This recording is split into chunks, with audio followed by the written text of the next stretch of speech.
បាទជំរាបសួរពុកម៉ែបងប្អូនសម្រាប់អ្នកដែលគាត់មានតម្រូវការប្រើប្រាស់ជាមួយនឹងម៉ូទ័រកិនស្រូវពូប្រភេទរែងគ្រោះហើយនឹងរែងផ្កាស្មៅខាងក្រោមបងពូប្រភេទនេះដែរកិនអង្គចេញមកស្អាតបងសម្រាប់ប្លោះនេះដែរគឺជាប្លោះធ្លាក់អង្គដើមបងហើយមានគៀនខាងនេះដែរគឺជាកន្លែងដែលធ្លាក់អង្គ3កណាត់បង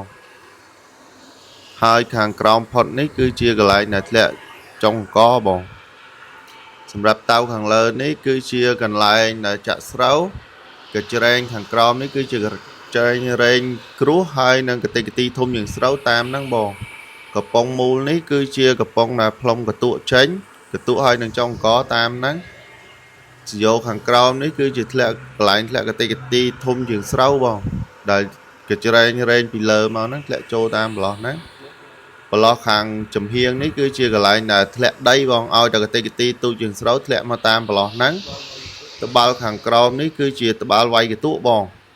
ហើយសម្រាប់យើងចង់វាយកតុដាក់ពួកប្រភេទស្រូវឬក៏កតុដែលកិនចេញមកដែលវាមិនទាន់ម៉ត់ហ្នឹងអាកំប៉ុងហ្នឹងផ្លុំចេញមកអត់ទាន់ម៉ត់ហ្នឹងយើងអាចយកចាក់ចូលខាងក្រោយហ្នឹងមកទៅជាកតុម៉ត់ទាំងអស់ហើយបងហើយសម្រាប់បងដែលមានចំណាប់អារម្មណ៍អីអាចតាក់ទងតាមលេខទូរស័ព្ទនៅលើ profile បានបង068 53ដើម400បាទអរគុណបង